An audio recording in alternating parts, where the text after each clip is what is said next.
The God of War III music production plan is pretty extensive. Today we're working at Skywalker Sound in Marin County.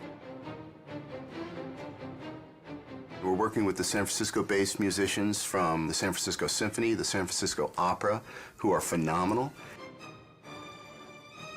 We're really fortunate to be working with legendary engineer Leslie Ann Jones. Tim Davies has orchestrated everything, and he's conducting from the podium. That's pretty sweet. He really knows the music, and he really puts his all into interpreting what the composers are after. Really pointed, and give me that nice pop on the end of each group. Here it is.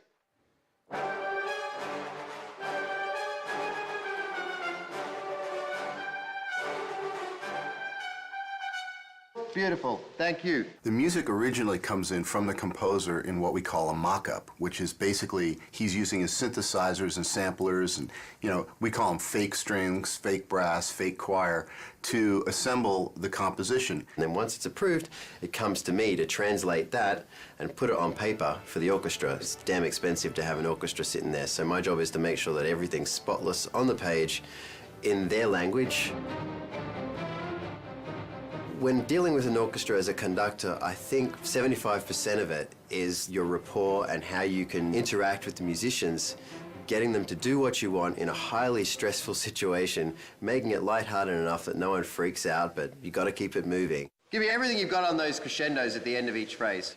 Here it is. They're a pack, and they need a leader, and they're all brilliant musicians, but there's something about when you put an orchestra together, they need that focal point, that one person that they follow. These are pretty nasty swells where you got the flutters and everything. Feel free, if it's going to be smoother, to hit the note and then start the flutter later. Okay, here we go.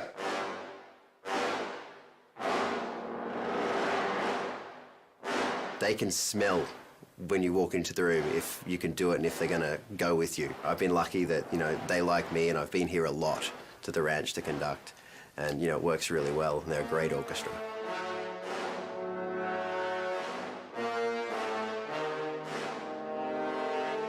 Originally on God of War I, we had several composers, many of whom have remained with us through the God of War series. And the reason for this is not because one composer wouldn't necessarily be able to compose the whole score. It's because the variety that their different styles bring to the table is actually a tremendous advantage. Why are there 5 composers on this selection?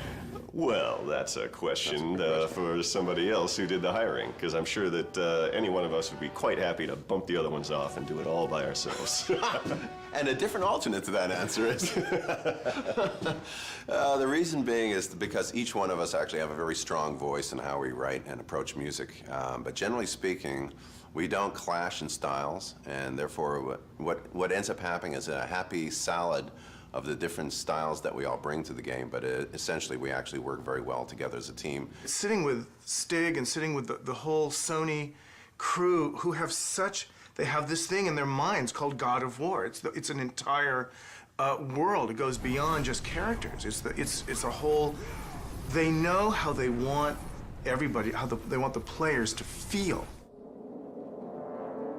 I think what ties my music and your music and everybody else's music in is the fact that the great people at Sony, from Stig and down, is they know when it's wrong and they know when it's right. And even though we haven't heard each other's music, it ties together amazingly just because it's run through this filter, and the filter is God of War. Right.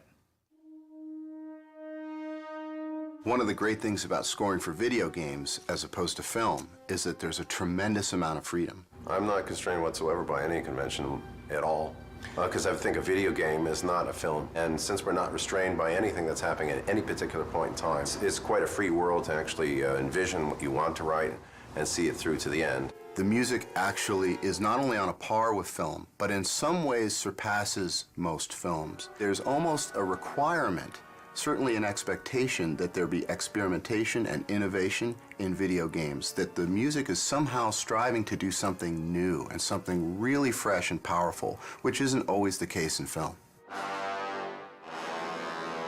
When it comes to raw power, I mean, this actually goes to another level than most films. Oh, yeah. Yeah, we have to write music that must exist and take care of the atmosphere that you're in and add to the intensity of the battles that you're in. It's kind of carte blanche. We get to write these amazing sounding scores and have it backed by 40-plus piece string section, 20-plus piece brass sections. The sky's the limit.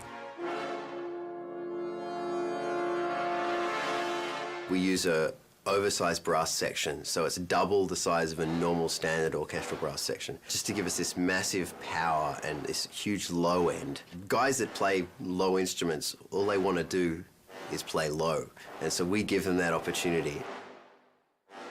You get to unleash and not hold back, because the game never holds back, never. I talked to the orchestra and I said, if you have any moment that you have all of a sudden a feeling of lyrical beauty coming your way, ignore that completely and just go for the brutal, brutish, aggressive mentality of this score and you'll never go wrong. That's hugely fun. And it's so much more fun to write bad music than to write, good music.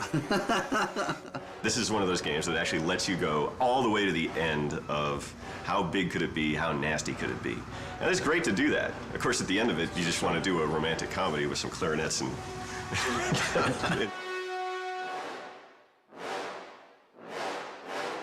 That was really good. At least as composers, we're being hired to do what we do, which is write melodic material, aggressive, edgy material that people remember. Think about when we went to go see your favorite movie as a kid, and you walk out humming the theme, and you want to buy the soundtrack because it's such a great part of the experience, and that's what we're trying to do.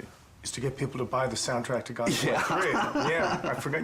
Good point. We did just go down to the studio, and we saw where the game's at, and the game, as you probably have just played through to unlock this video, is amazing.